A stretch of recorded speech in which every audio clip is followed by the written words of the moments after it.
Salut les confinés, comment vous allez? Salut, ça va et Bon, toi?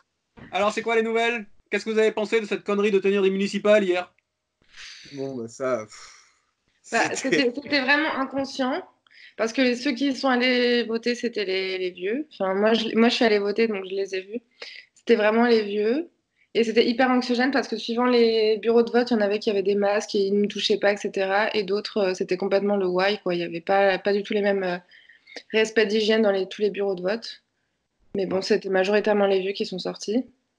Et nous, à Montpellier, on a eu 34% de participation seulement, donc ce qui est quand même Assez ridicule, ouais.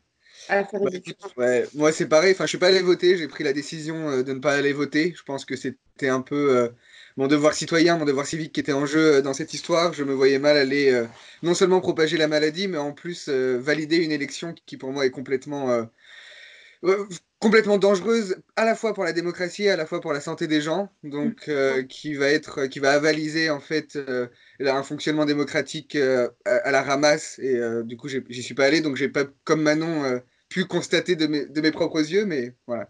Ouais, mais moi j'ai fait comme toi, tu sais. Enfin, moi j'avais un double rôle. Normalement, hier, je devais intervenir en tant que citoyen pour aller voter. Puis normalement, j'étais président de bureau de vote parce que je suis encore pour quelques jours élu local. Et donc, ça fait partie de mes tâches de tenir un bureau de vote. J'avais annoncé samedi dans la journée que je tiendrais le bureau de vote en tant que républicain, qu'esprit républicain. Mais par contre, quoi, il était hors de question que moi j'aille voter pour cautionner une élection que je trouve dangereuse d'un point de vue sanitaire et qui pose de vrais problèmes démocratiques. Sauf qu'avec les annonces d'Édouard Philippe, samedi soir à 19h40, ça en est absolument incroyable, avec l'incohérence manifeste qui est apparue à ce moment-là en nous disant tiens, on va fermer les bars et tous les lieux de rassemblement, mais vous, par contre, vous pouvez continuer à aller voter. Je me suis dit, c'est pas possible. Donc, il est de mon devoir, moi, en tant que président de bureau de vote, d'assumer ce que je crois devoir faire en conscience. Et d'un point de vue sanitaire, moi, j'ai assumé le fait de refuser dimanche matin d'ouvrir le bureau de vote. J'étais présent au bureau de vote, j'ai refusé de l'ouvrir. Alors, d'autres l'ont ouvert à ma place. Mais moi, je ne me voyais pas mettre en danger la vie des gens, comme tu veux le dire. C'est bien. Et tu mets en lumière quelque chose qui est super intéressant sur l'allocution d'Édouard Philippe de samedi soir. Je trouve que les oppositions étaient complètement irresponsables d'attendre les annonces d'Édouard Philippe pour appeler au report. Parce que après qu'Édouard Philippe prenne la parole, donc je sais plus sur quelle chaîne en direct, toutes les oppositions se sont mis au pied levé pour demander le report, mais il était bien trop tard samedi soir pour le faire. Et si ça avait été des oppositions responsables, ils auraient dû le faire au moins depuis les annonces d'Emmanuel Macron.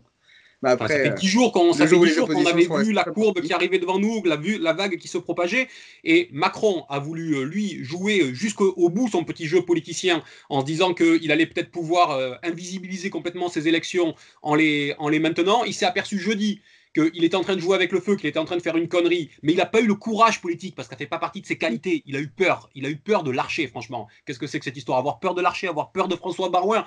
Non, mais on marche sur la tête. Et donc, il n'a pas assumé ça pour 48 heures après être balayé par son propre Premier ministre qui lui-même vient contredire finalement les annonces de Macron jeudi soir. Sincèrement, c'est non seulement des irresponsables, mais ce sont des incompétents. Ils sont incapables de se projeter.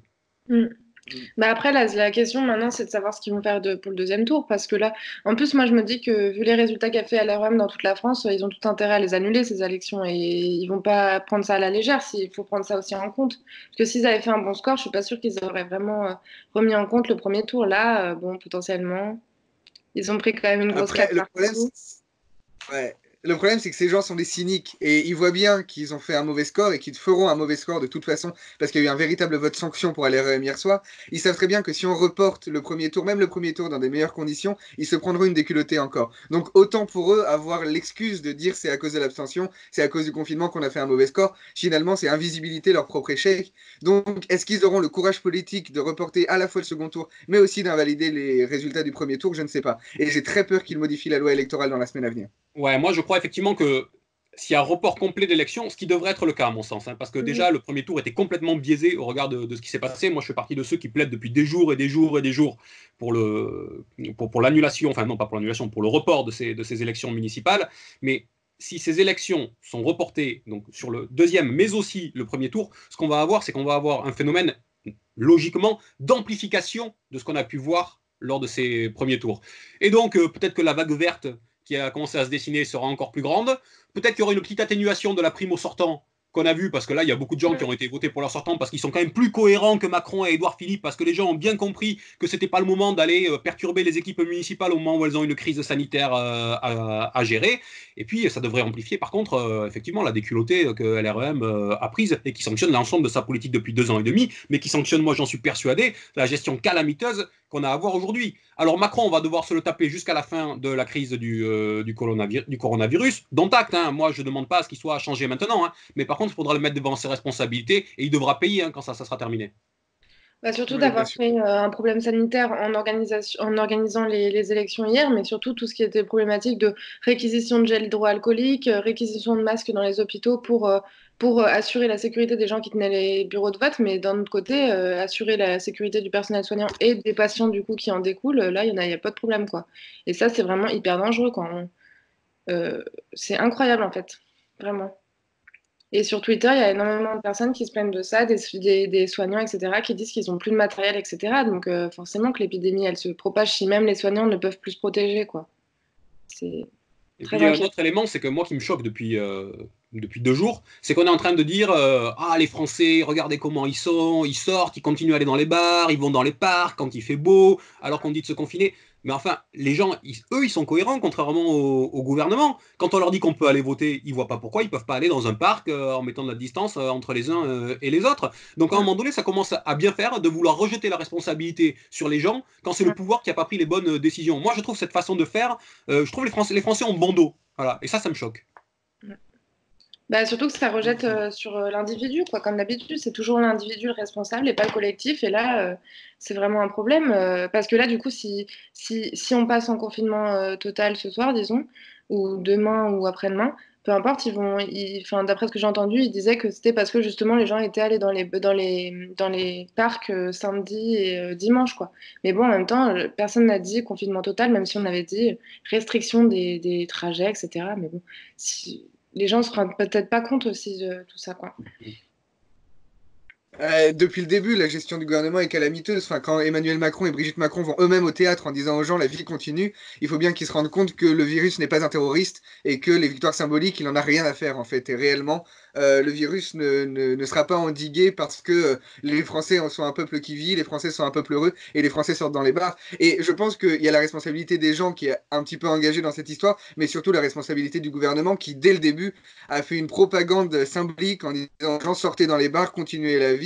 Et ça, je trouve que c'est leur première erreur et c'est peut-être l'erreur la plus grave. Parce qu'aucun gouvernement n'a eu à gérer une crise d'une telle ampleur, donc on ne peut pas leur en vouloir d'être incompétent sur des mesures sanitaires. Par contre, être incompétent sur le fait d'avoir fait une propagande de ce point de vue-là, je trouve ça vraiment calamiteux de leur part. Ouais, on peut pas. Enfin, moi, je pense qu'ils doivent répondre aussi, hein, de ce qu'ils ont pris comme décision, plutôt de ce qu'ils n'ont pas pris comme décision C'est d'un sûr. point de vue sanitaire. Ils avaient des éléments. Vous avez peut-être entendu, hein, Macron, il nous dit à chaque fois le comité scientifique, les scientifiques. D'accord, mais ils sont où les éléments? Nous, on les a. Elle est où la transparence? Comment on sait que Macron a pris la bonne décision en conscience au regard des éléments qui lui ont été donnés? Je crois que tout ça, il faudra quand même le vérifier au lendemain de la crise pour voir la responsabilité de chacun et d'abord de celles et ceux qui étaient aux manettes.